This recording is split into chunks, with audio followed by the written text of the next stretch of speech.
The rain wasn't falling, it was weeping. That's how it felt to Sarah, anyway, standing on her dimly lit porch that late November evening. Portland, Oregon, 5:47 p.m., and already the world was swallowed by a damp, charcoal twilight. Streetlights cast blurred halos on the slick pavement. The air smelled of wet earth, decaying leaves, and the faint, metallic tang of coming winter. Inside her small, rented bungalow, boxes still lined the walls like silent, accusing sentinels. Unsettled, just like her. 3 weeks. That's how long she'd been here. 3 weeks since the divorce papers, finalized with a sterile signature, had officially made her, what? Free? Adrift? Alone. Definitely alone. The quiet of the house pressed in, louder than any city noise she'd left behind in Seattle. It wasn't peaceful quiet. It was the quiet of an empty stage after the final curtain, echoing with the ghosts of lines no longer spoken. She'd moved for a fresh start, a staff writer position at a smaller paper, chasing the fiction that geography could erase heartache. Now, shivering slightly in the damp chill seeping through her thin sweater, the fiction felt painfully thin. She took a slow sip of lukewarm tea, the ceramic mug offering little warmth against her palms. Her gaze drifted past the small, neglected garden, over the chain-link fence, to the shadowed alleyway beyond. Movement. Just a flicker in the deepening gloom near a cluster of overflowing trash cans. Probably a raccoon. Or a trick of the tired light. Sarah started to turn back inside, the lure of a blank computer screen and a looming deadline almost preferable to this melancholic vigil. Then, stillness. An unnatural focus in the shadows. Not the skittering panic of a scavenger. A watchfulness. Sarah paused, mug halfway to her lips. She squinted. There, low to the ground, nestled against the damp bricks of the neighboring garage, 2 points of reflected light. Eyes. Unblinking. Fixed on her. A shiver, unrelated to the cold, traced her spine. Not fear, exactly. More like recognition of another solitary creature in the vast, wet dark. She stayed perfectly still, holding her breath. The eyes held hers. Seconds stretched, marked only by the rhythmic drip drip drip from the clogged gutter above her head. Slowly, almost imperceptibly, the shadow detached itself from the bricks. It moved with a liquid grace that belied its ragged outline, emerging into the weak spill of her porch light. A cat. A very thin cat. Its fur, a patchwork of muddy browns and grays, was matted and wet, plastered close to its bony frame. It stopped at the edge of the light, just beyond the reach of the porch steps. Not advancing. Not retreating. Just watching. Assessing. Sarah's breath caught. It wasn't the gauntness, though that was stark. It was the eyes. Huge in that thin face. A luminous, haunted green. They held an intensity that seemed far too old, far too knowing, for a stray animal. They looked exhausted. Not just physically, but soul-deep weary. Like they'd seen too much damp pavement, too many slammed doors, too many indifferent faces rushing past. "Hey there," Sarah whispered, her voice sounding unnaturally loud in the hushed evening. She didn't move. The cat's ears, ragged at the tips, twitched slightly. Its gaze didn't waver. It just stood there, a small, damp statue radiating silent need and profound wariness. Raindrops glistened on its fur like tiny, fallen stars. Then a sound. Faint, almost lost beneath the sigh of a passing car down the wet street. A tiny, broken jingle. Sarah's eyes dropped. Around the cat's thin neck, half buried in the wet fur, something metallic caught the light. A collar, or what was left of one.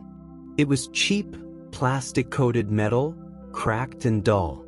Hanging from it, tilted awkwardly, was a tag. Or rather, half a tag. It looked like it had been snapped, a jagged edge where the other half should have been.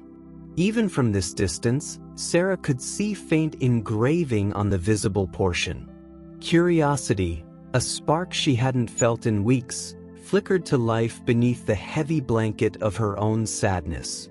Who did this broken creature belong to? Or had belonged to? The tag was a whisper of a past life, clinging on against the odds. Just like the boxes in her hallway. Just like the ache in her own chest. The cat took a single, hesitant step forward onto the bottom porch step. Its movement was stiff, favoring its right front leg almost imperceptibly. It stopped again, head lowered slightly, but those intense green eyes remained locked on Sarah. Not pleading, not demanding, just present, offering its ragged self as a silent question in the weeping rain. Sarah felt a familiar tightening in her throat. The loneliness of the empty house yawned behind her. The deadline on her laptop seemed suddenly trivial.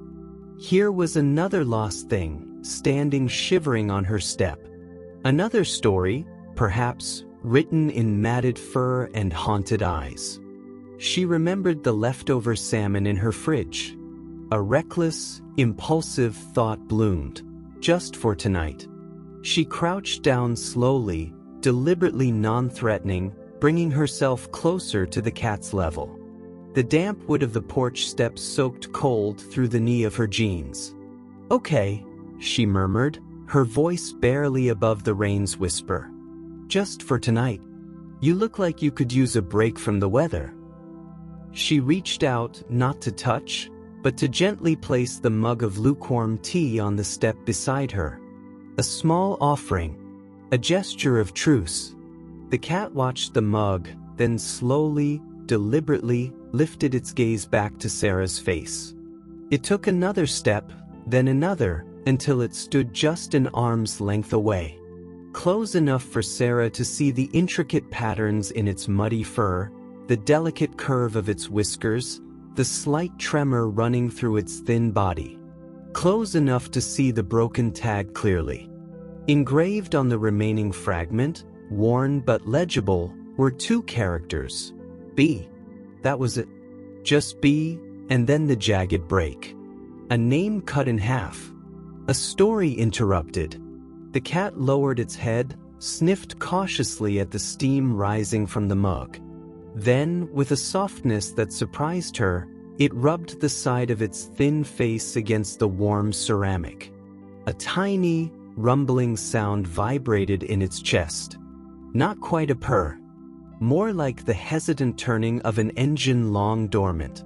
Sarah watched, the cold of the porch seeping into her bones, yet something warmer, something fragile and unexpected, stirring deep within her own emptiness. The rain wept on. The boxes waited inside.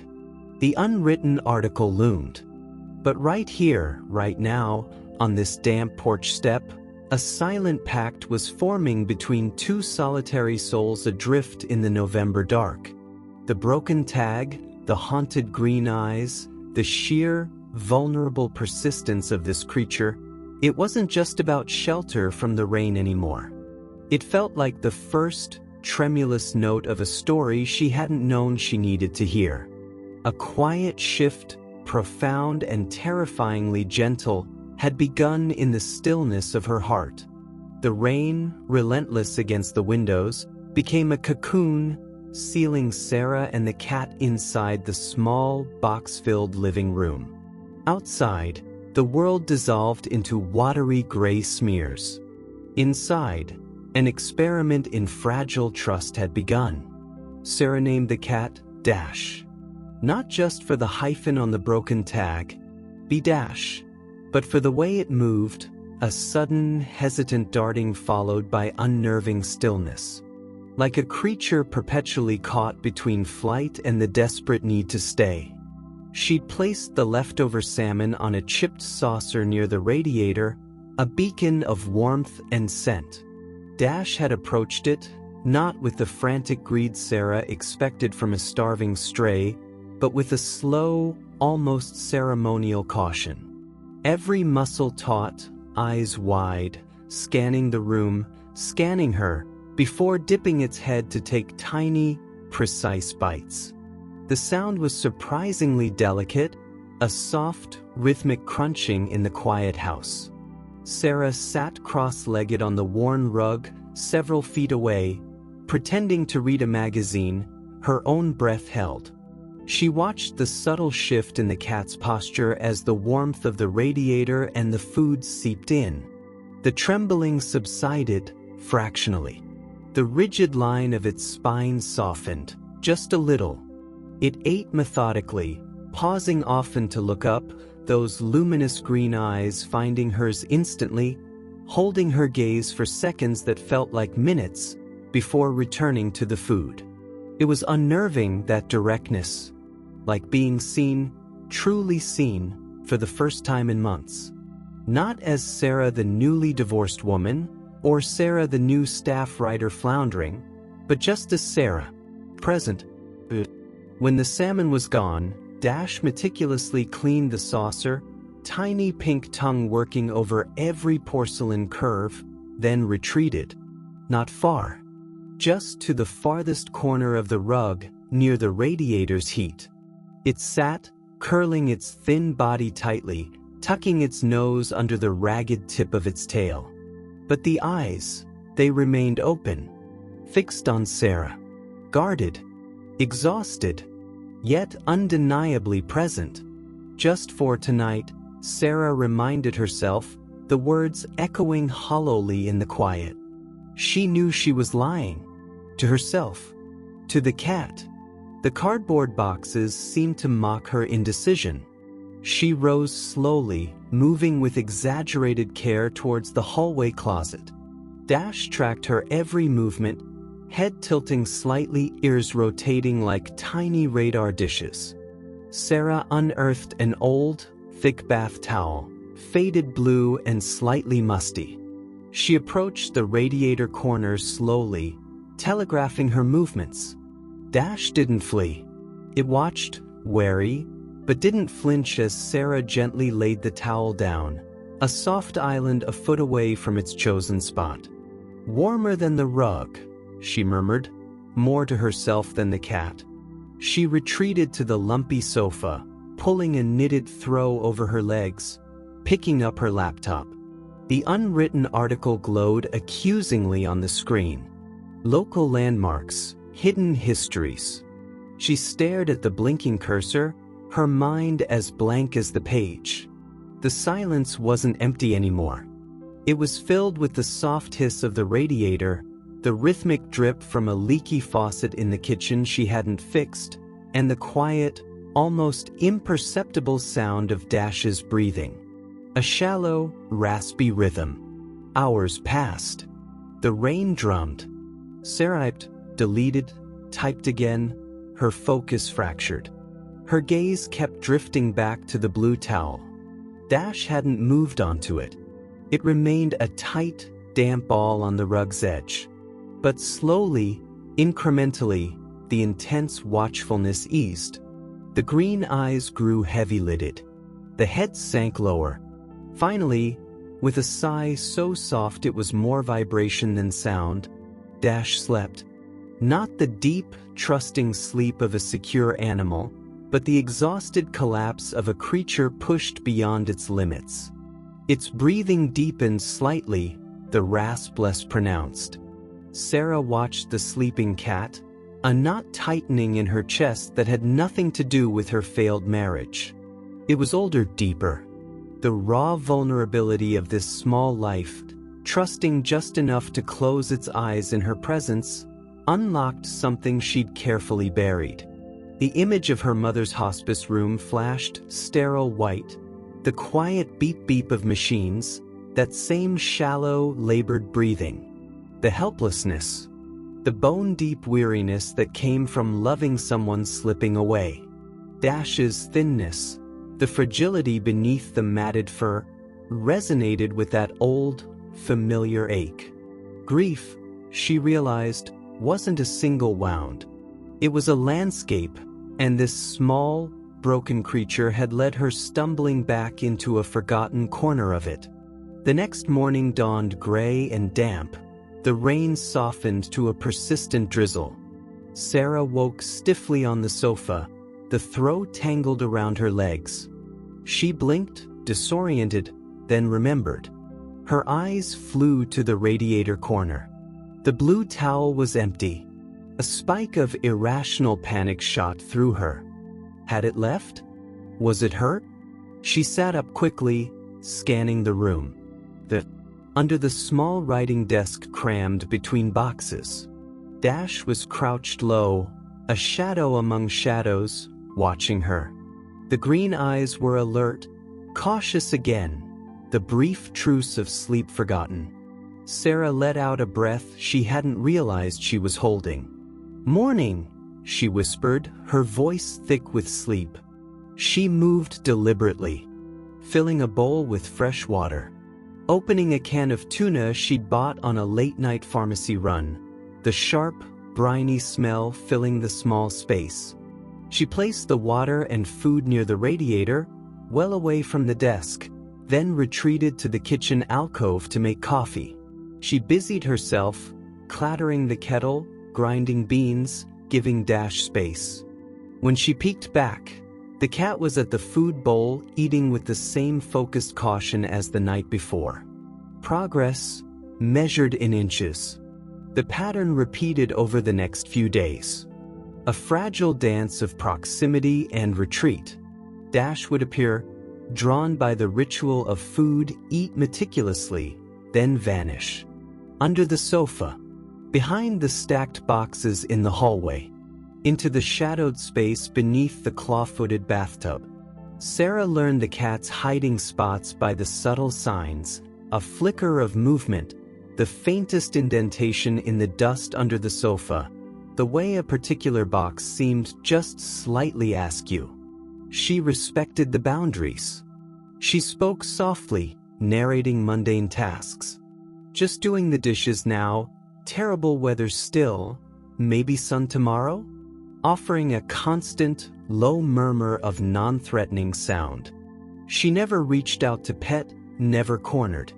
Slowly, incrementally, the distance between them shrank.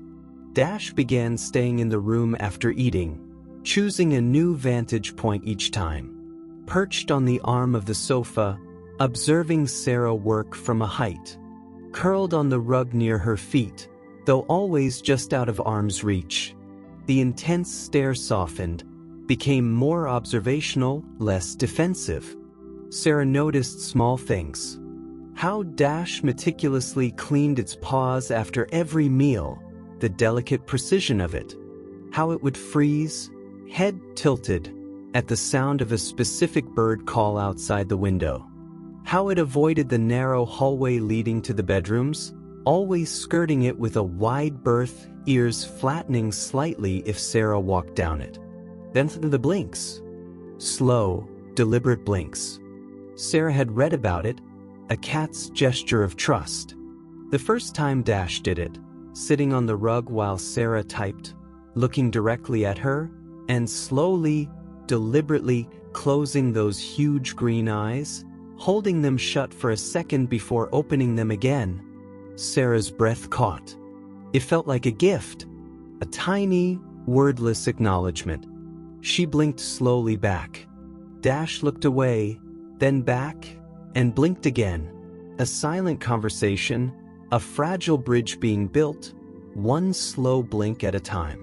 The tactile breakthrough came unexpectedly. Sarah was sitting on the floor, sorting through a box of old books, trying to decide what to keep, what represented a life she no longer lived. Photographs spilled out, tangled with paperbacks.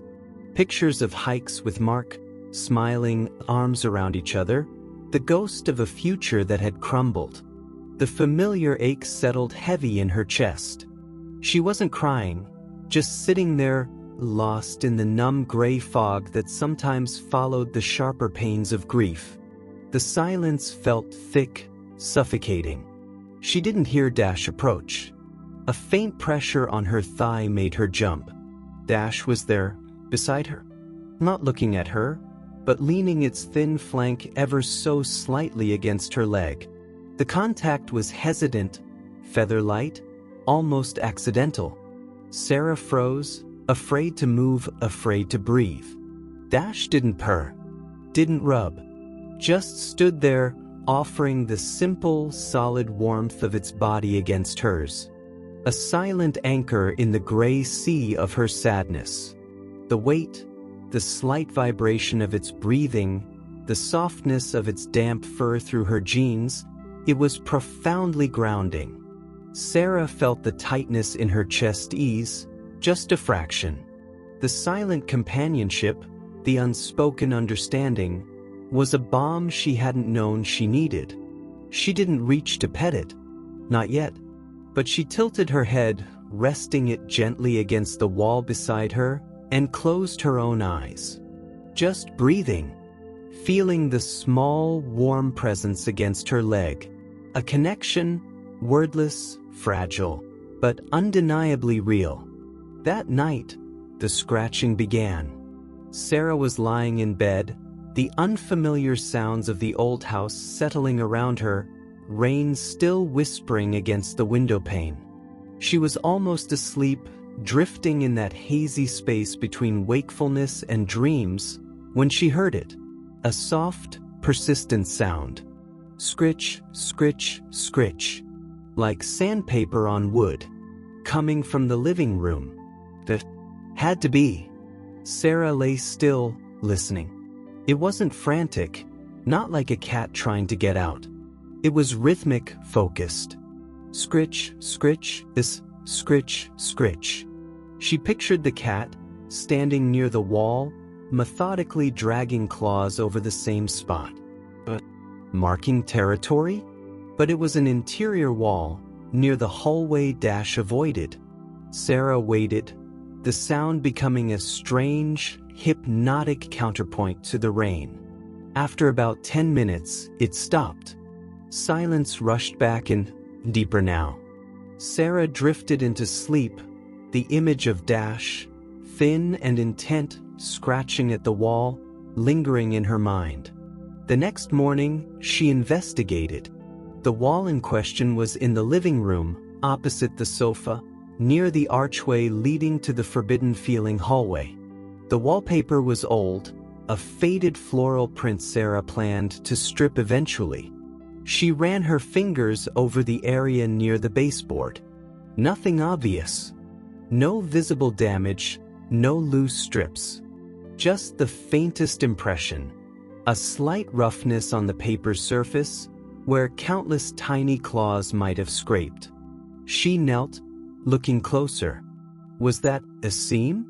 A place where the wallpaper met the baseboard molding seemed slightly less flush than elsewhere? Or was it just the age of the house? Her journalistic curiosity, dormant for weeks, flickered faintly. A puzzle.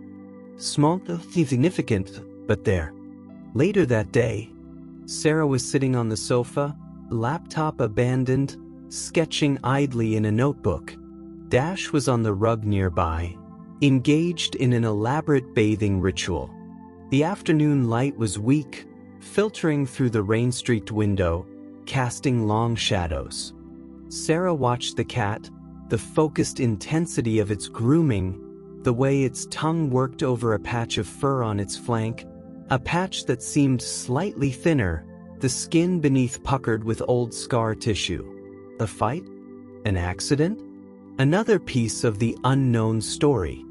Dash finished grooming, stretched, a long, luxurious arc that made its vertebrae crackle faintly, then padded silently across the rug. It didn't stop at its usual distance. It walked right up to the sofa, just looked up at Sarah, then, with surprising grace for such a thin creature, leapt lightly onto the cushion beside her. Sarah held her breath. Dash didn't settle against her. It sat upright, alert, facing the room, tail curled neatly around its paws. Close enough that Sarah could feel the faint heat radiating from its body, could smell the lingering scent of damp fur and the faintly fishy aroma of its breakfast. It was the closest it had voluntarily come since that fleeting touch against her leg. They sat like that for long minutes, companionably silent. The rain whispered. The house creaked. Sarah felt a profound sense of calm settle over her, a feeling she hadn't experienced since before the divorce papers, maybe longer. It wasn't happiness exactly, more like peace. A temporary ceasefire in the internal war. The Dash turned its head. Not fully, just a slight angle. Those luminous green eyes, now holding a depth that seemed less haunted, more observant, met Sarah's. It held her gaze for a long moment, then slowly, deliberately lowered its head and placed one small, white-tipped paw gently, tentatively, on Sarah's thigh. Not clawing, not demanding attention, just resting it there. A point of contact.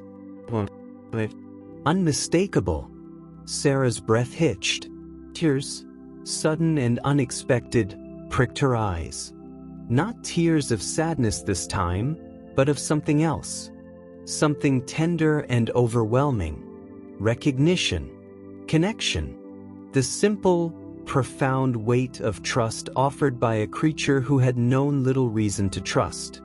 She didn't move, didn't speak, just looked down at the small paw, the delicate pads, the faint dusting of fur between the toes, resting on the faded denim of her jeans. The radiator hissed. The rain fell. The boxes still lined the walls. But in that quiet, rain-soaked living room, with the warmth of a small paw on her leg, Sarah felt something shift deep inside. The world hadn't changed. Her past hadn't vanished.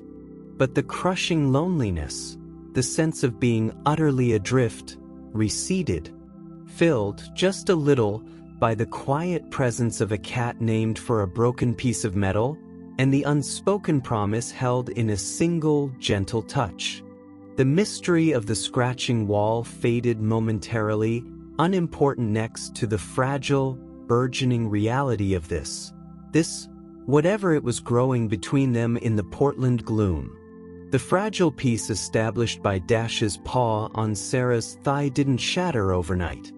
It deepened, subtly, weaving itself into the fabric of their rain-bound days. Dash began spending more time openly in the living room, no longer vanishing for hours beneath furniture. It claimed the faded blue towel near the radiator as its own, kneading it obsessively before curling into a tight, dusty comma. Sarah bought cat food, proper wet food that smelled vaguely of ocean and vitamins, replacing the tuna. She placed a shallow ceramic dish beside the water bowl, a small act of permanence that felt significant. The scratching, however, became a nightly ritual. Like clockwork, shortly after Sarah retreated to her bedroom, the soft, insistent scritch would begin. Always on that same section of hallway-adjacent wall. Always rhythmic, focused, strangely deliberate. Sarah would lie in the dark, listening. It wasn't aggressive. It felt investigative. Persistent, like Dash was trying to tell her something or find something. It would last 10, 15 minutes, then stop abruptly. Silence would descend, thicker, more charged than before. Curiosity, a familiar itch Sarah thought her professional burnout had extinguished, began to gnaw at her. It started small. One rainy afternoon, while Dash dozed on the towel, Sarah knelt by the wall again. She ran her fingers over the faded floral wallpaper near the baseboard, pressing gently. The seam where the paper met the molding did feel different. Less glued down? Warped? She couldn't tell. The slight roughness from the scratching was more pronounced now. She fetched a flashlight, angling the beam low. Dust motes danced in the narrow beam, and there, just visible, were faint parallel lines etched into the paper's surface. Claw marks. Hundreds of them, layered over time. Why this spot? The question echoed. Dash avoided the hallway like it was electrified, yet fixated on this patch of wall bordering it. Sarah glanced at the cat, sleeping peacefully, ribs rising and falling with slow, even breaths. What memory, what instinct, was buried beneath that matted fur? The broken tag, B-, felt heavier, more significant. A name cut short. A story interrupted. Just like the hallway seemed to represent a barrier Dash couldn't cross. Sarah's own life felt suspended. The article on local landmarks remained a blinking cursor of guilt. Her editor's polite, increasingly concerned emails piled up. The box, she'd managed to unpack a few books, but the photos, Mark's old sweater, remained buried. Moving forward felt impossible. The past felt like quicksand. And here was this cat, a living embodiment of an interrupted past, scratching at a wall. The parallel was unnerving. Was Dash trying to dig out of something? Or dig into something forgotten? She tried distraction. She bought Dash a sturdy scratching post, covered in rough sisal, placing it prominently near the radiator. Dash inspected it with polite disinterest, sniffed, walked away. That night, the scritch on the wall resumed, as if the expensive post didn't exist. Sarah sighed into her pillow, frustration mixing with a strange respect for the cat's single-mindedness. The first real clue came from outside. Mrs. Henderson, the elderly widow next door with a fondness for brightly colored housegoats and knowing everything about everyone, appeared on Sarah's porch one damp morning. She held a reusable grocery bag brimming with impossibly green zucchini. "Thought you could use some garden bounty, dear," Mrs. Henderson chirped, her eyes sharp behind thick glasses, already scanning the living room visible through the open door. "Settling in all right? Bit quiet over here since." She trailed off tactfully, but her gaze lingered meaningfully on the unpacked boxes. Sarah accepted the zucchini, forcing a smile. "Getting there. Slowly. Thank you, Mrs. Henderson." The older woman's eyes landed on Dash, who had materialized silently from beneath the sofa, sitting upright, watching the visitor with intense, unblinking focus. "Oh, you've got company." Mrs. Henderson's voice softened. "A stray?" "Sort of," Sarah said, crouching down slightly, a gesture of solidarity with the wary cat. "Followed me home a few weeks back. In the rain. Poor thing was soaked." Mrs. Henderson leaned forward, peering. "Thin, isn't it? Looks familiar, somehow." She squinted. "Used to be an old tabby around here. Belonged to Mrs. Brenner. Lived here before the Martins, the folks you bought from. Nasty divorce, messy business. They only stayed a year. Couldn't stand the damp," he said. "She loved it." She clicked her tongue. "Sad. Really? Mrs. Brenner? Lived here for, 40 years? What? Passed. Must be 5 years ago now. Sweet woman. Quite. Devoted to that cat. Binks, I think his name was? Big Ginger Tom. Not this one."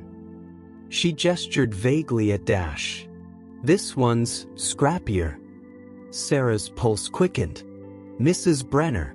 Lived here 40 years. Binks, killed?" Her mind racing to the broken tag. "B Dash. Could it be Binks?" But Dash wasn't a Ginger Tom. And 5 years was a long time for a stray. No. This one's different," Mrs. Henderson continued, seemingly reading Sarah's thoughts. "Binks passed before Mrs. Brenner. broke her heart, poor dear. But she peered at Dash again, her head tilted. There was another one, later. After Binks, Mrs. Brenner got another cat, towards the end. Right before she got poorly. The little thing, skittish. Barely saw it. She called it? B. Something like that. Short name. Started with a B. I remember that. She said it reminded her of Binks, in spirit, though it looked nothing like him. Shy thing. Disappeared, maybe a week or two after Mrs. Brenner went into the hospital. Ran off, I suppose. Mrs. Henderson sighed, a sound heavy with unspoken neighborhood history. The Martins weren't cat people. Probably shooed it away when they moved in. Poor mite. B. The jagged edge of the tag seemed to pulse in Sarah's memory. Disappeared. 5 years ago. Dash, watching silently, its green eyes fixed on Mrs. Henderson with unnerving intensity. Could this bony creature, radiating such ancient weariness, really be 5 years old? Or older? Surviving on Portland streets? The timeline felt tight, improbable, yet the name, the initial, fit. B. Sarah breathed, looking down at Dash. The cat's ears twitched, but it gave no other sign of recognition. Something like that, Mrs. Henderson nodded. Never really took to anyone but Mrs. Brenner, from what little I saw. Stayed hidden mostly. Really? She patted Sarah's arm. Well, good on you for taking it in. Looks like it could use some kindness. She turned to leave, then paused, her expression turning thoughtful, almost wary. This old house holds memories, you know? Mrs. Brenner, she loved it fiercely. Felt like part of her. She glanced back, her gaze sweeping the porch, the front door, the rain-drenched garden. Sometimes places soak things up, don't they? Like the damp. And with that cryptic comment, she shuffled back down the walkway to her own brightly lit house. Sarah closed the door slowly, leaning against it. The quiet living room felt suddenly charged. Dash still sat where it was, staring at the closed door, then slowly, deliberately, turned its head towards the forbidden hallway. Its body was rigid, ears slightly flattened. Not fear. Sarah realized. Something else. Anticipation? Longing? Mrs. Brenner. Disappeared. The words tumbled in Sarah's mind. Was Dash? The math gnawed at her. 5 years was a long time for a small domestic animal to survive outdoors. But not impossible? The physical state, the deep-seated wariness, the sheer age in its eyes, suddenly made a terrible kind of sense. This wasn't just a stray. This was a ghost, a living remnant of the woman who'd loved this house for 40 years. A creature who had vanished, only to return to her during a rainstorm, bearing a broken tag with half its name. And it was scratching at the wall. Sarah walked slowly towards the hallway archway. Dash watched her, unmoving. Sarah stopped at the threshold, the space Mrs. Henderson's words had imbued with sudden weight. The hallway was short, dim, leading to 2 bedrooms and a bathroom. Perfectly ordinary, yet now it felt like a borderland. Dash's aversion wasn't random. It was avoidance of a place saturated with loss, with the absence of the person who had mattered most. Or was it something else? She looked back at the section of wall, the focal point of Dash's nightly ritual. What was behind it? Just studs and insulation? Or something Mrs. Brenner, in her quiet 40-year tenancy, might have concealed? A hiding place? The scratching wasn't random marking. It felt like searching, like a creature trying to return to a source, guided by an instinct deeper than memory. A chill, unrelated to the Portland damp, traced Sarah's spine. The loneliness she'd felt, the sense of drifting, suddenly felt amplified. She wasn't just living in a house filled with unpacked boxes of her own failed past. She was living in a space saturated with someone else's history, someone else's profound loss. And Dash, B, was the bridge. A small, ragged, persistent bridge scratching at a wall. That night, the scritch began as usual. Sarah didn't stay in bed. She got up, moving silently down the short, dark hallway, stopping just before the living room archway. She stood in shadow, watching. Dash was illuminated by the faint glow of a streetlight filtering through the living room window. It stood squarely before the wall, not crouched, but upright, focused. Its right front paw, the one Sarah had noticed it sometimes favored, was raised. It extended its claws, not savagely, but with deliberate precision, and dragged them down the faded wallpaper, over and over in the same spot. Scritch, scritch, scritch. The sound was louder, clearer from here. It was the sound of focused effort, of quiet desperation. Dash's entire body was taut with concentration, its green eyes fixed unwaveringly on the wall, as if willing it to yield. Paused, sniffed the area intently, then resumed. There was a heartbreaking intensity to it, a silent plea embedded in every scrape. Sarah's breath caught. This wasn't just behavior. This was communication. This was a small, lost soul trying to excavate a piece of its own buried heart. The mystery of the broken tag, the hallway, Mrs. Brenner, it all coalesced into a tangible pressure in the quiet house. The scratching wasn't just on the wall anymore. It was scratching at Sarah's own carefully constructed walls of detachment, at the numbness she'd wrapped around her grief. What was hidden? What was Dash? B, trying so desperately to reach? The weight of the unknown, the sheer emotional force radiating from that small, determined figure in the half-light, pressed down on Sarah. She understood avoidance now. Not just Dash's, but her own. Unpacking the boxes meant facing her own fragmented past. What if uncovering what lay behind this wall meant facing someone else's? Someone else's deep, private pain? The scratching stopped. Dash lowered its paw, turned its head, and looked directly into the shadows where Sarah stood.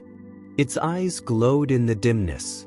There was no surprise, only a profound, ancient knowing, as if it had sensed her presence all along, as if this, the scratching, the watching, was all part of a silent dialogue they were now entangled in. It held her gaze for a long, silent moment. The air hummed with unspoken questions. Then, without a sound, Dash turned, padded silently back to the blue towel, curled up, and closed its eyes. Leaving Sarah standing alone in the dark hallway, the echo of claws on paper ringing in her ears, the phantom outline of those luminous green eyes imprinted on her vision, and the chilling certainty that the quiet life she'd been trying to build was about to crack open along the seams of an old woman's hidden history. The point of no return wasn't a dramatic event. It was the quiet, relentless sound of a cat's claws on a wall, and the dawning realization that she couldn't ignore it any longer. The mystery had teeth, and they were gently scraping at her soul. The silence after the scratching stopped wasn't empty, it was charged, like the air before a lightning strike. Sarah stood frozen in the hallway shadows, the image of Dash's luminous, knowing eyes burning in her mind. The echo of claws on paper vibrated in her bones. The name whispered through her thoughts, no longer a question, but a quiet certainty. Mrs. Brenner's ghost cat returned. And it wasn't just scratching a wall, it was scratching at a tomb. The weight of it pressed down, heavy and damp as the Portland air. This house wasn't just her temporary shelter, it was a vessel holding decades of someone else's life, love, loss. And Dash, B, was the key, scratching frantically at the lock. Sarah's own grief, the neatly boxed pain of her divorce, suddenly felt small, contained. This felt vast, ancient, a sorrow seeped into the very plaster. She couldn't sleep. The questions swirled, relentless. What lay behind that wall? What could possibly compel a creature to return after 5 years, only to fixate on this one spot with such heartbreaking persistence? Was it grief? Instinct? Or something tangible, something left behind? The broken tag, B-dash, felt like a physical ache against her palm when she imagined it around Dash's, B's, the neck. Half a name, half a story, demanding to be whole. The next day dawned, gray and drizzly as ever. Sarah moved through her routine like an automaton, making coffee, the bitter aroma failing to pierce her preoccupation. Feeding Dash, who ate with its usual meticulous care, but its green eyes held a new intensity, constantly flicking towards the hallway archway, then back to Sarah, as if waiting, expecting. The air between them hummed with unspoken tension. Sarah tried to work. The blinking cursor on the Hidden Histories article mocked her. How could she write about forgotten city landmarks when a forgotten history was literally scratching at her living room wall? Her own hidden history, packed away in cardboard, felt trivial compared to the potential secret buried in plaster and faded wallpaper. The parallel was inescapable. Both she and Dash, B, were haunted by absences. Both were circling the edges of something buried, afraid, yet compelled to dig. Curiosity, that old journalistic drive she thought was dead, flared into a desperate need. It wasn't just about solving Dash's mystery anymore. It was about breaking the suffocating silence, the weight of all the unspoken grief saturating the old bungalow. Her, Mrs. Brenner's, Dash's. It felt like a pressure cooker, and the scratching was the rattling valve. That afternoon, resolve hardened into action. It felt reckless, invasive, but the alternative, the endless, unanswered scratch echoing in her soul, was unbearable. She waited until Dash was deeply asleep on the blue towel, the rise and fall of its ribs slow and even, the raspy breath softened. Then, moving with silent determination, Sarah gathered tools. Not a sledgehammer, nothing dramatic. A putty knife, a small pry bar, a flashlight, a dustpan. Tools for careful excavation, not demolition. She knelt before the wall, the focal point of Dash's nightly vigil. The faded floral pattern seemed to blur under her intense gaze. The seam near the baseboard, where the wallpaper met the thick, painted molding, was definitely the weak point. Years of humidity, and now months of feline attention, had loosened it. She could see the slight curl at the edge, feel the give when she pressed gently with the putty knife. Taking a deep, shaky breath, Sarah slid the thin metal blade into the gap. It met resistance, brittle glue, then gave slightly. She worked slowly, painstakingly, prying upward along the seam, an inch at a time. The old paper crackled, protesting. Plaster dust, fine and white as powdered bone, puffed into the air, catching in her throat. The sound seemed deafening in the quiet house, a counterpoint to Dash's soft breathing. Scrape fastest, scrape crackle. Her heart hammered against her ribs. Was she desecrating a grave? Unearthing a horror? Or just indulging a foolish impulse? The putty knife slipped, nicking the wallpaper slightly. She froze, glancing over her shoulder. Dash hadn't stirred. Still, The guilt pricked. This wasn't her wall, not really. It was Mrs. Brenner's. It was B's. But she couldn't stop. The need to know, to release the pressure, was too strong. She focused, working the blade deeper, wider. A section of wallpaper, about a foot wide, began to peel away from the plaster beneath, clinging stubbornly at the edges. Behind it, the plaster itself looked old, cracked in places, but intact. Disappointment warred with relief. Maybe it was nothing, just a wall. Then her fingers, tracing the exposed plaster, found it. Not a crack, but a deliberate line. A seam almost invisible, running vertically, about 8 inches high, starting just above the baseboard. It wasn't part of the original construction. It was too straight, too precise. Someone had cut into the plaster and patched it over. Sarah's breath hitched. She grabbed the small pry bar, its cold metal biting into her palm. This was the point of no return. Inserting the sharp end into the faint seam, she applied gentle pressure.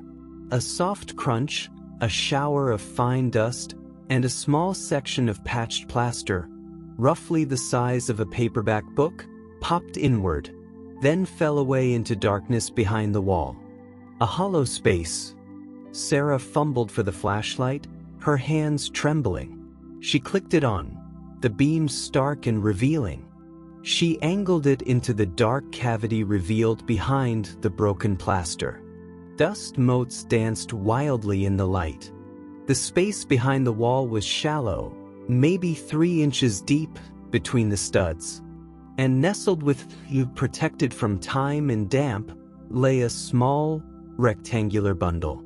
Wrapped not in plastic, but in faded, fragile-looking oilcloth, tied neatly with a thin, frayed blue ribbon. Sarah stared. Her mind blanked for a moment, the thudding of her heart the only sound. This wasn't treasure or horror. It was personal, deeply, intimately personal. Carefully, reverently, she reached into the cavity. The oilcloth was cool, slightly gritty with dust. She lifted the bundle out. It was light, surprisingly so. The blue ribbon, faded almost to gray, came loose with a gentle tug. The oilcloth unfolded, brittle at the creases. Inside, protected from decades, lay 2 things. First, a small stack of letters tied together with another piece of blue ribbon. The paper was yellowed, the ink faded but still legible. The handwriting was elegant, flowing, unmistakably feminine. Sarah recognized the address instantly, this house. The salutation on the top letter made her breath catch. My dearest Eleanor. Mrs. Brenner's first name, whispered by Mrs. Henderson, now made real. The return address, she squinted, was a military base. This 1952, Korean War era. Love letters. From a husband far away, to the woman who would live and die in this house. The second item, nestled beside the letters, made Sarah gasp aloud. It was a small metal disc. A cat tag. The other half of Dash's broken tag. It was cleaner, less worn, preserved in its oilcloth cocoon. The engraving was clear. E.B. and if confirmation. Absolute, undeniable. The thin creature sleeping on the towel, the ghost cat, was B. Mrs. Brenner's B, who had vanished after her mistress was taken to the hospital, and somehow, against impossible odds, had survived, only to return years later to the only home it had ever known. To scratch at the wall where its name, its whole identity, was hidden. A choked sob escaped Sarah's throat. Tears, hot and sudden, blurred her vision. It wasn't just the discovery, the tangible proof of Dash's. It was the sheer, heartbreaking faithfulness of it. The depth of the bond that could drive a small animal to survive, to return, to search relentlessly for a connection to a person long gone. The letters, the tag, weren't just objects. They were vessels of love, preserved in a wall, waiting. The sound, the soft thump of paws hitting the floor, made Sarah whirl around. The beef stood a few feet away. Not asleep.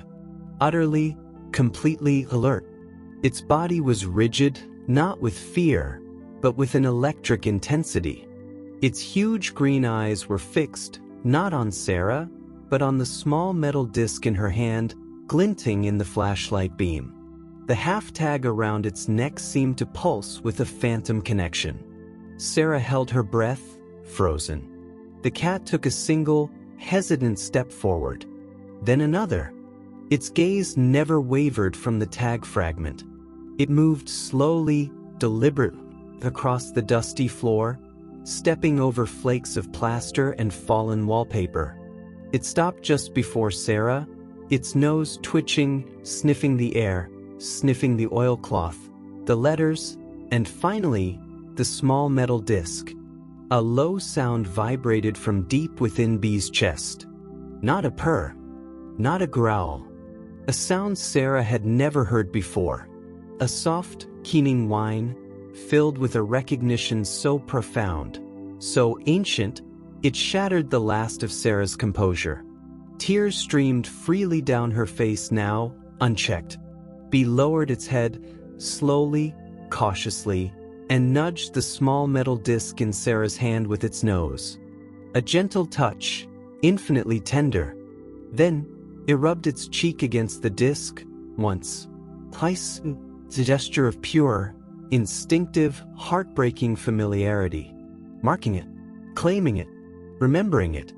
The dam broke. Not just for Bee, but for Sarah.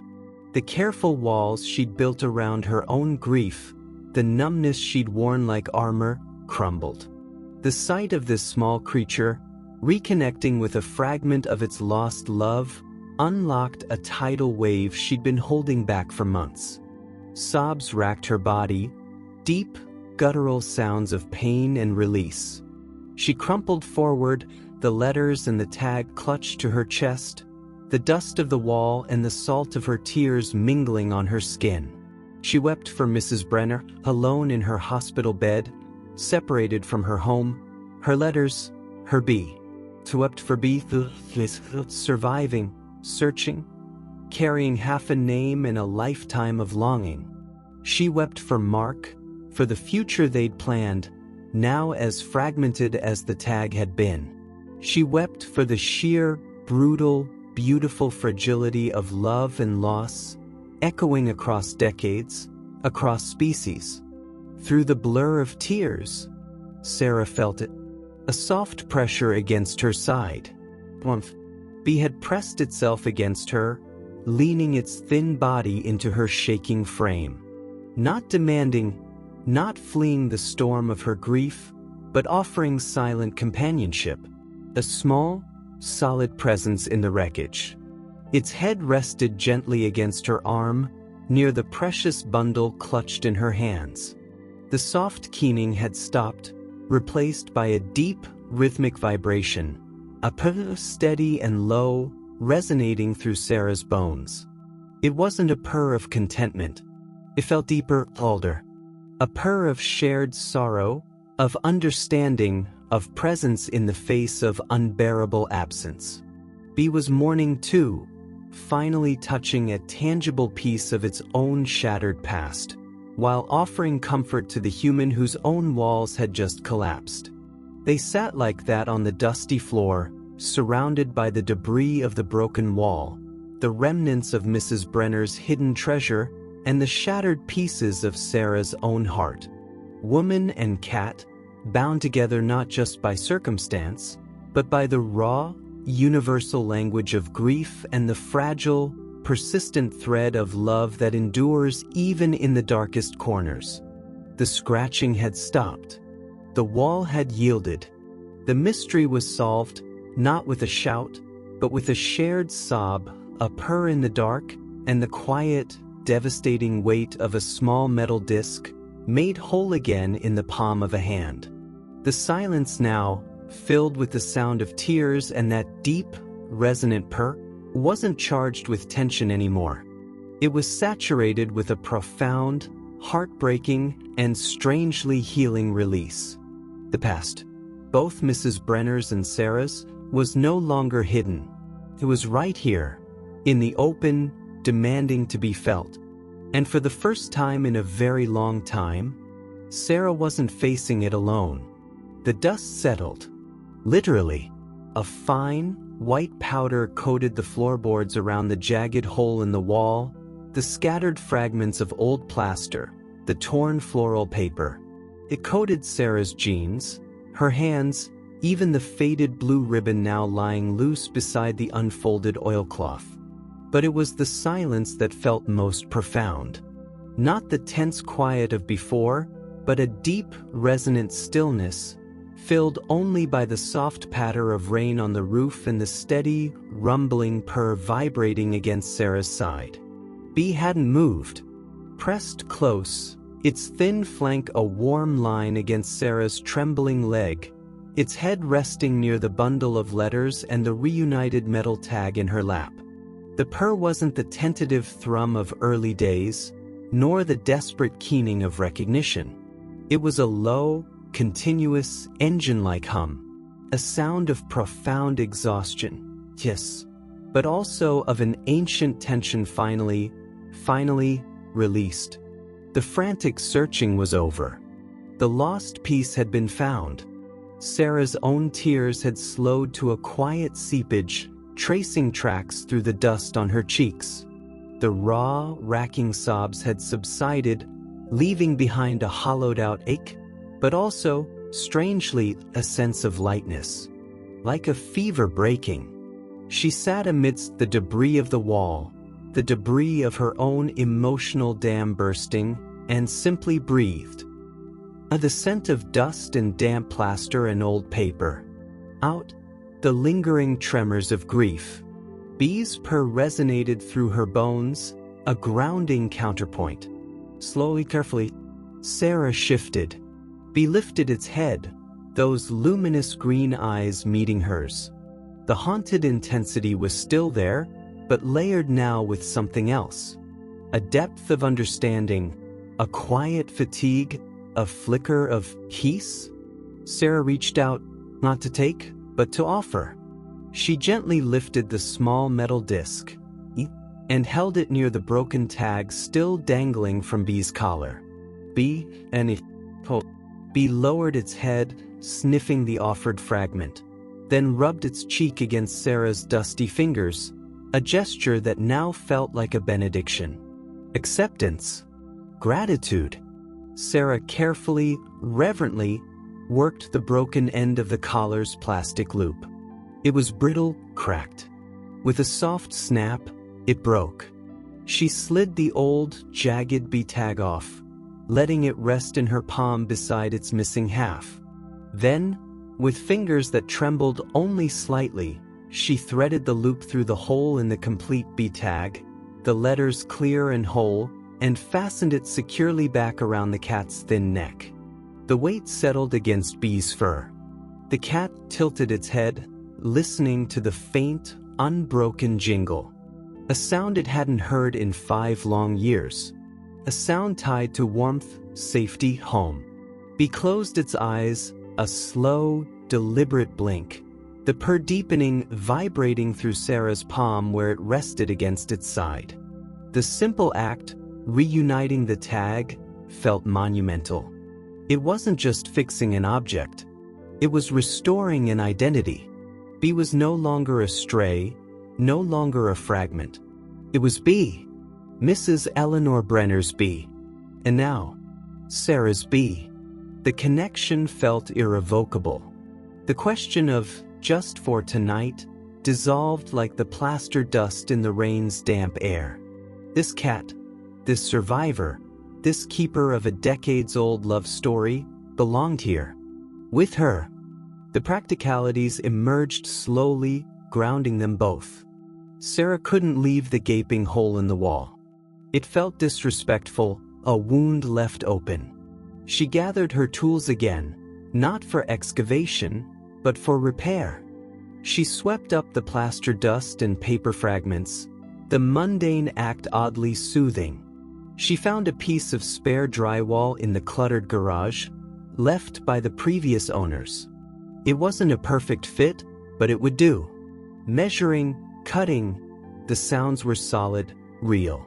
Be watched, sometimes from the blue towel, sometimes padding closer, observing the process with quiet interest, the new tag glinting faintly with each movement. The frantic scratching had ceased. The compulsion, the unanswered question, was resolved. As Sarah spackled the seams, smoothing the white paste over the raw edges, she felt an echo of the process happening inside herself. The raw edges of her own grief weren't gone, but they were being tended to, covered, not hidden, but protected while they healed beneath the surface. The act of repairing the physical wall became a quiet ritual of mending, for the house, for Bea, for herself. Later, cleanish, with the patched wall drying under a layer of primer, Sarah sat at the small kitchen table. The oilcloth bundle lay before her. The letters.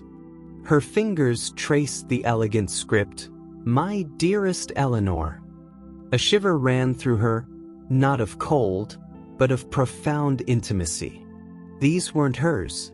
They were Eleanor Brenner's most private treasure, hidden away, perhaps reread countless times in the quiet years after her husband never came home from Korea. To open them felt like trespassing. But Bea had led her here. Bea, who now lay curled on the chair beside her, sleep, the deep, even breaths of true rest finally claiming it. The purr had softened to a whisper, a contented sigh. Sarah looked at the cat, then at the letters. Eleanor was gone. Bea was here. The story of thus, it had been entrusted, in a way, to Sarah. Not to possess, but to witness. With trembling hands, respecting the fragility of the paper, Sarah untied the blue ribbon around the stack. She didn't read them all. Not yet. Just the first one. The date, March 12, 1952. The handwriting flowed, strong, yet filled with longing. My dearest Eleanor, another rainy night here, though nothing like our Portland drizzle. This rain is cold, and it carries the smell of mud and something else, something metallic I can't quite name. I close my eyes and try to imagine the sound of it on our roof, on the rhododendrons you love so much. I picture you curled up with Binks, give that rascal a scratch from me, in your favorite chair, reading. Does the old radiator still clang like an impatient ghost when it heats up? I can almost hear it. The days are long, Ellie, but it's the nights that stretch into eternity. I hold your last letter close, tracing the words you wrote by lamplight. I can see the smudge near the bottom where your pen must have skipped. Was Binks nudging your hand? That little detail, it makes you feel so close. They talk about coming home. We all talk about it. But sometimes, in the quiet, I wonder what home will feel like after all this. Will the house still feel like ours? Will Binks remember me? Will we remember how to just be? I hold on to the thought of your smile, the way your eyes crinkle at the corners when you're truly happy. I hold on to the weight of your hand in mine. That's my compass, Ellie. That's my true north. Write soon. Tell me about the garden. Is the camellia blooming? Tell me about the silly things. The mundane things. They are the gold that fills the distance. All my love, always, Robert. Sarah's vision blurred again. The specificity, the love woven into the ordinary details of a shared life, it resonated with a painful clarity. Robert had never come home. Mrs. Henderson hadn't mentioned that, but the letters stopped abruptly in late 1952. Eleanor had lived in this house, loved this house, for 40 more years, holding on to these words, holding on to Binks, and then holding on to B. The weight of that enduring love and the enduring loss settled over Sarah. She carefully refolded the letter, retied the ribbon, her touch gentle. This wasn't her story to devour. It was a legacy to be respected, absorbed slowly, like the Portland rain soaking into thirsty earth. Life moved forward, subtly changed. The cardboard boxes, those monuments to Sarah's own interrupted past, began to disappear. Not all at once, but one by one. She unpacked her books, arranging them on the shelves Robert Brenner had likely built. She hung her own pictures, not erasing the past, but layering her present onto the house's history. It felt less like an invasion now, and more like a continuation. B was her constant companion. The cat no longer hid. It followed Sarah from room to room, a quiet shadow. It claimed the foot of Sarah's bed at night, a warm weight under the blankets. The raspy breathing eased, replaced by the soft, rhythmic sound of deep sleep. The article on local landmarks, the one that had felt like an insurmountable wall, got written. Not about grand monuments, but about the hidden histories etched into ordinary houses, into the lives of ordinary people who loved, lost, and endured. She wrote about Eleanor obliquely, honoring her privacy but capturing the essence of a love that lingered in the scent of old paper and the purr of a faithful cat. She submitted it, not with triumph, but with a quiet sense of having finally told a truth worth telling. One gray afternoon, weeks after the wall was repaired and painted, Sarah stood at the living room window, watching the rain. Bee sat on the windowsill beside her, tail curled neatly, watching the water stream down the glass. Sarah placed her hand lightly on the cat's back, feeling the vibration of the ever-present purr, the solid warmth beneath the fur. Bee leaned into the touch, ever so slightly, a silent affirmation. Sarah's gaze drifted to the repaired section of wall. Smooth, unremarkable. Only she knew what lay behind it, not just the patched drywall, but the echo of Eleanor's hidden treasure, the catalyst for her own unfolding. The mystery was solved, the past acknowledged, but its resonance remained, a soft hum beneath the surface of their days, like Bee's constant purr. She thought back to that first night, the weeping rain, the gaunt creature with haunted eyes shivering on her step, the crushing loneliness she'd carried. Now, the house didn't feel empty. It felt lived in. By her. By Bee. By the gentle ghosts of Eleanor and Robert. Their story no longer a burden, but a quiet undercurrent, a reminder of love's endurance. The rain continued its soft percussion on the roof. Bee shifted, turning its head to look up at Sarah. Those luminous green eyes, still deep, still knowing, but now holding a serenity Sarah hadn't seen before. No more frantic searching, just presence. Contentment. Bee blinked slowly, deliberately. Sarah blinked back, a silent language of trust reaffirmed. She looked out at the rain-slicked street, the dripping rhododendrons, the same view Eleanor must have seen countless times. The world outside was still gray, still damp. Her own future, beyond the next article, beyond the next box, remained uncertain. But the crushing sense of being adrift, of being defined solely by what was lost, had lifted. She wasn't just Sarah the divorced, or Sarah the newcomer. She was Sarah, who lived in Eleanor Brenner's house, who had found Bee, or perhaps been found by Bee. She was the keeper of a small, profound mystery solved, and the guardian of a quiet, purring heart that had finally, after years of wandering in the rain, come home. The healing wasn't finished. Grief, both old and new, still had its seasons. But the silence in the house, filled now with the sound of rain, the click of Sarah's keyboard, and Bee's steady purr, was no longer the silence of absence. It was the silence of companionship, of a story continuing, of a heart, once shattered like a broken tag, slowly, tenderly being made whole again. One repaired wall, one unpacked box, one shared blink at a time. The mystery had led not to an ending, but to a new kind of beginning, grounded, quiet, and irrevocably intertwined with the ghost of a camellia that might bloom come spring. The rhythm of the rain became a familiar soundtrack to their days. Portland's gray embrace wasn't oppressive anymore. It felt like a cocoon, sheltering Sarah and Bee as they navigated the quiet aftermath of the wall, the letters, the profound shift in their shared existence.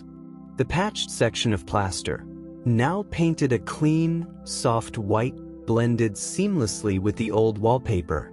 Only Sarah knew its secret, felt the subtle vibration of history humming beneath the surface whenever she passed by. Bee rarely glanced at it now. The frantic searching had ceased, replaced by a deep, almost meditative calm. The purr, that low, resonant engine, was nearly constant, a physical manifestation of contentment that seemed to emanate from the cat's very core and seep into the bones of the house itself. Sarah unpacked the last of the boxes, not with the frantic energy of escape, but with a deliberate, almost ceremonial slowness. Each item, a book, a framed print, a chipped mug she'd had since college, was considered. Did it belong here? In Eleanor Brenner's space, now becoming Sarah's own? The process felt less like erasure and more like integration, layering her story onto the foundation of another's. She hung the print, a moody watercolor of Puget Sound, on the wall opposite the repaired patch. Bee watched from the windowsill, blinking slowly, as if approving the new addition to their shared landscape. The article on local landmarks, born from the echoes of Eleanor's hidden letters, had been published. The response was quiet, respectful. A few emails from readers touched by the subtle homage to enduring love and the quiet histories held by old houses. Her editor, sensing a shift, offered her a new beat: human interest stories. "You have a knack for finding the heartbeat in the ordinary," he'd written. Sarah accepted, a flicker of genuine excitement, an emotion she hadn't felt towards her work in years, warming her chest. Curled on the desk beside her laptop, lifted its head at the soft click of the acceptance email being sent, then settled back into sleep, the Bee tag glinting dully in the desk lamp's glow. Spring began its slow, tentative assault on the Portland gloom. Days grew fractionally longer, the rain softened, and hints of green, impossibly vibrant, pushed through the damp earth in the neglected garden. Sarah found herself drawn outside, not just to escape the indoors, but to tend. She started small, clearing away the choked weeds from the flower beds bordering the small porch. The earth was cold, heavy, but yielding. Bee would often accompany her, sitting regally on the top step, watching Sarah's progress with detached interest, tail flicking occasionally at a passing insect. The cat never ventured far into the garden proper, content to observe from its perch, a small, furry overseer. One drizzly afternoon, Sarah was wrestling with a particularly stubborn root near the side of the house. Close to the fence line Mrs. Henderson had mentioned rhododendrons loving. She'd found mostly weeds, but beneath a tangle of ivy, something woody and resilient resisted her trowel. Digging deeper, clearing the matted vegetation, she uncovered not a weed, but the gnarled base of a substantial shrub. Its leaves were dark green, glossy, leathery. She didn't recognize it. Intrigued, she cleared more space around it, revealing twisted branches that spoke of age and neglect. Had this been one of Eleanor's cherished plants? Robert had asked about a camellia, as if conjured by the thought. A faint, sweet fragrance teased Sarah's senses. Not overpowering, but distinct, delicate, like crushed rose petals and something subtly spicy. She looked closer, pushing aside a cluster of the dark leaves. And there, nestled like hidden jewels against the woody stem, were buds. Dozens of them, tightly furled, but unmistakably flower buds. Deep crimson peeking through protective green sepals. Camellias. Eleanor's camellia, Robert's camellia, forgotten, choked, but impossibly, miraculously still alive. Still holding the promise of bloom. Sarah sat back on her heels, mud staining her knees, rain misting her hair. The scent, faint but undeniable, wrapped around her. She pictured Eleanor, years ago, tending this very bush, waiting for its winter bloom, perhaps reading Robert's letters nearby. The resilience of it, surviving decades of neglect, resonated deeply. It mirrored Bee's survival, her own tentative push through the suffocating weeds of grief.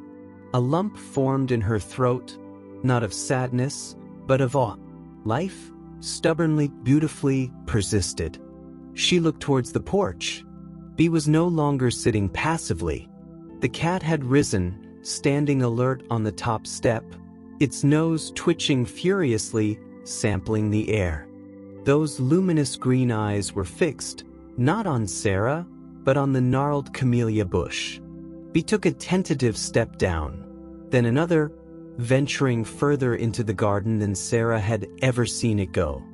It approached the bush slowly, deliberately sniffing the leaves, the buds, the damp earth Sarah had disturbed. Bee did something extraordinary. It circled the base of the bush once, carefully, almost ritualistically, before settling down, curling its body right against the gnarled trunk, nestled in the cleared space Sarah had made. The deep purr, which had momentarily paused, resumed, louder now, vibrating through the still, damp air. It was a sound of profound recognition, of homecoming, not just to the house, but to this specific, fragrant corner of the earth. Sarah watched, tears welling again, but these were different. Cleansing. They were tears for the enduring beauty Eleanor had planted, for the love Robert had sent across oceans, for the tiny, fierce survivor who had led her to it. Resting against the camellia wasn't just a cat in a garden. It was a bridge across time, a living testament to the love that had once flourished here, and perhaps was beginning to bloom again. Warmed by tea and the sight of Bee peacefully asleep against the camellia trunk, Sarah returned to the oilcloth bundle. The letters. She hadn't read beyond the first one. It felt too raw, too private. But the discovery of the camellia, Bee's reaction, it felt like permission. Not to pry, but to witness more fully. She chose a letter not from the beginning, but from the middle of the stack. The date was smudged, but the handwriting, Robert's, was firm. My dearest Eleanor, the rain here is relentless, a cold, driving thing that soaks to the bone.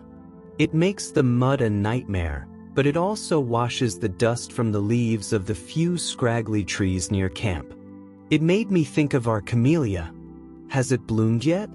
That first flash of crimson against the winter gray. It always took my breath away, Ellie.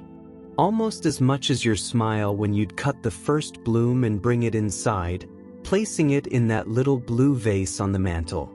Do you still have that vase? The one your mother gave us?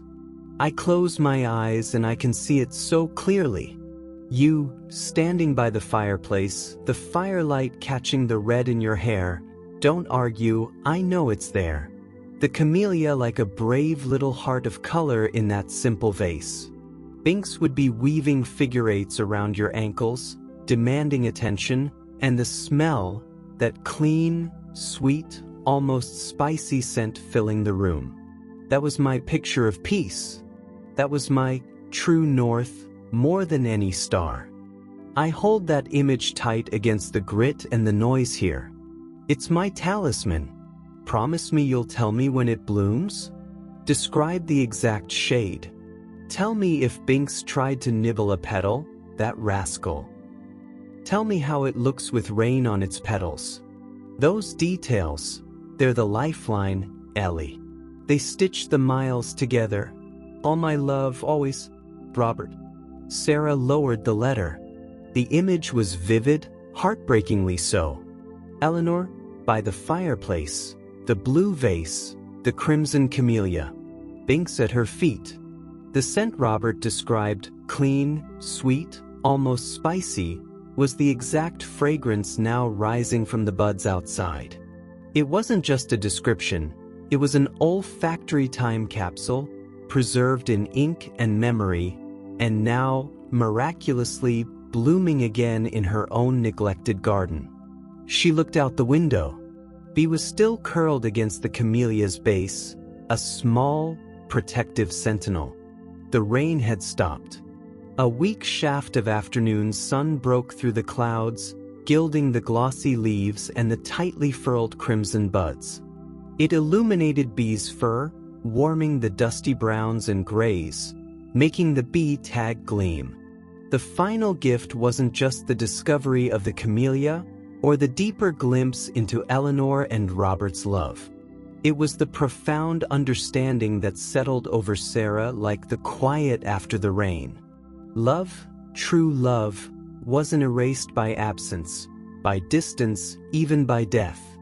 It was woven into the fabric of places, into the scent of a flower, into the purr of a faithful cat, into the words on fragile paper. It endured not as a haunting, but as a quiet, persistent pulse, waiting to be recognized, to be tended. Eleanor had tended her camellia, her letters, her cats, keeping Robert's love alive within these walls long after he was gone.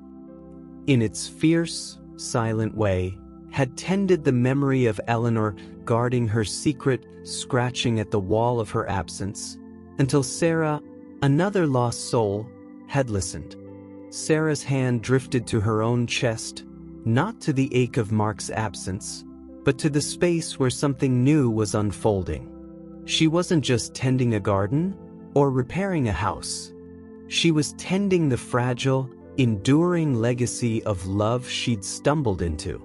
She was the keeper of Eleanor's camellia, Robert's letters, Bee's whole name. She was the next chapter in this old house's story. The realization wasn't a burden. It was a quiet, humbling, and strangely empowering gift. Her own story, her own capacity for love and resilience, wasn't diminished by the past it rested upon. It was nourished by it. The camellia buds, holding their vibrant secret, promised to bloom. Bee's steady purr, resonating through the sun-warmed room, promised presence. The repaired wall, holding its quiet secret, promised that the past could be integrated, not ignored. The future, Sarah's future, wasn't a blank page anymore. It was a continuation, rich with the echoes of love that had come before, and the quiet, purring certainty of the small life entrusted to her care. She carefully retied the blue ribbon around Robert's letters, her touch gentle, reverent. She didn't need to read them all today. The story would unfold, like the camellia buds, in its own time. The final gift was the understanding that she was exactly where she was meant to be, not just living in a house, but becoming part of its enduring heartbeat, a heartbeat measured in raindrops, purrs, and the imminent, fragrant unfurling of crimson petals, a testament to love's stubborn refusal to be forgotten. Bee stretched in its patch of sunlight by the camellia, the bee tag jingling faintly, a small, metallic chime marking the rhythm of their shared, unfolding story. The first camellia bloomed on a morning thick with the promise of rain, not its fulfillment. Sarah stood at the kitchen window, steam curling from her mug, watching the world hold its breath. The air was cool, damp, smelling of earth waking up and the faint, persistent salt tang from the distant coast. It was the kind of morning that used to feel heavy with her own solitude. Now it felt expectant. Her gaze drifted past the dew-jeweled spiderwebs on the fence, past the patch of garden she'd cleared, landing inevitably on the gnarled camellia bush. And there it was. A single, perfect blossom. Deep, velvety crimson, unfurled like a shy heart against the backdrop of glossy green leaves. Raindrops from the night clung to its petals, catching the weak, pearl-gray light, turning them into scattered rubies. The clean, sweet spicy scent Robert had described in his letter drifted faintly through the slightly open window, a delicate thread weaving through the damp air. It wasn't just a flower. It was an act of defiance. Decades of neglect, choked by weeds, buried under indifference, and still, it bloomed. Sarah's own breath caught, a familiar tightness in her chest, but this time it wasn't grief. It was awe. Profound, humbling awe at the sheer, stubborn persistence of life, of love, to push through the darkest, dampest earth and declare itself beautiful. Behind her, the soft pad-pad of paws on the worn linoleum. Bee entered the kitchen, stretching languidly, a small yawn revealing a flash of pink tongue. The bee tag gave its tiny, unbroken jingle. The cat padded straight to Sarah, not for food, but for presence. It wove figure eights around her ankles, just as Robert had imagined Binks doing around Eleanor, a silent demand for acknowledgement. Sarah reached down, her fingers sinking into the thick fur at Bee's neck, feeling the deep, contented purr vibrate against her skin. The sound had become the bass note of her existence here, a constant, comforting hum beneath the surface of her days. Bee nudged her hand, then turned, padding towards the back door. It sat expectantly, tail curled neatly, green eyes fixed on the handle. Not with the frantic urgency of a cat desperate to escape, but with a calm certainty. Outside. Sarah smiled, a slow, genuine curve of her lips that felt less foreign every day. All right, Bee. Let's see it properly. She opened the door to the damp, cool air. Bee darted out not far, just to the edge of the small porch, sitting regally on the top step, facing the camellia. Sarah followed, pulling her sweater tighter, joining the cat on the step. The scent was stronger here, mingling with the smell of wet earth and decaying leaves. It was Eleanor's scent, Robert's memory, Bee's homecoming. They sat in companionable silence, woman and cat, watching the single crimson bloom. Bee's purr was a soft counterpoint to the distant sigh of the city waking up. Sarah thought about the journey, her own and Bee's, impossibly intertwined. That rain-lashed night, the gaunt shadow with haunted eyes, the broken tag. Bee-dash. A fragment seeking its whole. She'd been a fragment too, adrift in the wreckage of a future that had dissolved, her own identity cracked like the plastic on that collar. She'd offered shelter, yes, but Bee had offered something far more profound. A purpose, a mystery, a mirror reflecting her own buried pain and, ultimately, the path towards stitching herself back together. Bee and it made whole. Just as she was slowly, painstakingly, becoming whole again. Not the same as before. Scarred, like Bee's flank. Wiser, perhaps. Softer in unexpected places. But undeniably here. Present. Rooted, like the camellia, in this place saturated with stories. The meaning wasn't loud or dramatic.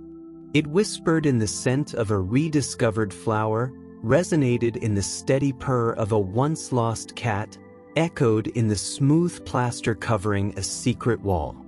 It was the quiet understanding that love, in all its forms, romantic, familial, the fierce, unspoken bond between a human and an animal, doesn't die. It transforms. It seeps into the walls, the earth, the scent of a particular bloom. It endures in the faithfulness of a small creature who remembers, and in the heart of someone willing to listen, to see, to tend. Grief hadn't vanished. The memory of Mark, the ache of what was lost, still had its place. But it no longer filled the house, crowded her lungs. It was a thread in the tapestry now, woven alongside Eleanor's enduring love for Robert, Robert's longing captured in ink, Bee's 5 years of silent survival and unwavering search. Alongside Sarah's own tentative steps towards a new kind of wholeness. The house held it all, the joy, the sorrow, the absence, the presence, and the weight was no longer crushing. It was rich, like the soil nourishing the camellia. Be shifted, rising from its regal pose. It didn't go to the bloom, but walked a few steps into the damp grass, sniffing the air, then turned and looked back at Sarah. A slow, deliberate blink. Follow. Sarah stood, her muscles protesting slightly from yesterday's gardening. She walked down the steps, the cool dampness seeping through her socks, joining Bee near the edge of the cleared bed. Bee looked up at her, then deliberately lowered its head and nudged something half buried in the freshly turned earth near the camellia's base. Something small and white. Sarah crouched down, brushing away loose soil. It was a shard of pottery. A curved fragment, glazed white on one side, rough terracotta on the other. She picked it up, turning it over in her palm. It was cool, smooth where it was glazed. And there, on the curved inner surface, a tiny fleck of paint. The faintest echo of blue. Placing it in that little blue vase on the mantel. Do you still have that vase? The one your mother gave us. The breath left Sarah's body in a soft rush. Eleanor's vase. Robert's vase. Likely broken, discarded, forgotten in the upheaval after Eleanor left, or when the uncaring Martins moved in. A fragment, buried in the earth beneath the camellia it once held. Bee had found it, or remembered it, or simply led Sarah to it. She closed her fingers gently around the shard. It wasn't a grand treasure. It was a whisper, a tangible echo of the love story that had unfolded here, the small, sacred rituals, placing a crimson bloom in a blue vase. Bee rubbed its cheek against Sarah's knee, a soft, rumbling purr resonating through her leg bone. The message was clear. See? It was real. It mattered. It still does. Sarah looked from the pottery shard in her hand to the single, perfect camellia bloom, to the small, sturdy cat purring beside her. The rain began then, not a weeping downpour, but a gentle, steady patter on the leaves, the roof, the earth. It was the sound of the world continuing, of life being nourished, of stories being tended. She wasn't just Sarah anymore. She was the keeper of the camellia, the guardian of the letters, the witness to Bee's extraordinary journey home. She was the next chapter in the long, quiet story of this little house with its deep roots and hidden heart. The past wasn't a burden. It was the fertile ground from which her own present, and perhaps her future, could grow. The mystery that began with a broken tag in the rain hadn't ended with a solved puzzle. It had blossomed into this quiet, profound belonging. The loneliness that had clung to her like the Portland damp had been replaced by a different kind of fullness, a companionship woven from purrs and rain sounds, from shared history discovered and new routines built, from the silent understanding that sometimes The most powerful rescues aren't the ones we perform, but the ones that find us. Sarah pocketed the pottery shard, a small, cool weight against her thigh. A reminder. She placed her hand on Bee's head, feeling the purr vibrate up her arm, a grounding current. "Okay, Bee," she whispered, her voice soft against the rhythm of the rain. "Let's go in." She stood, and Bee turned, leading the way back to the porch, tail held high like a banner. Sarah paused on the threshold, looking back one last time. The crimson camellia glowed against the gray-green backdrop, raindrops tracing paths down its velvet petals. A brave little heart of color, a testament, life and love, enduring. Against all odds, against the rain, against time itself. She stepped inside, closing the door on the gentle downpour, sealing in the scent of camellias and damp fur, the sound of Bee's contented purr, and the quiet, unshakable certainty that she was exactly where she was meant to be. Not just a house, but a story. And hers was just beginning. The story of Sarah and Bee touched your heart? Real connections, quiet miracles. That's what life's made of. If this journey resonated with you, like this video, comment below. Share your story of an unexpected bond. Subscribe and hit the bell. Because stories like this, they're everywhere, waiting to be found. We share them every week. Let's keep discovering the extraordinary hidden in the ordinary, together. Until next time, listen for the purr in the quiet.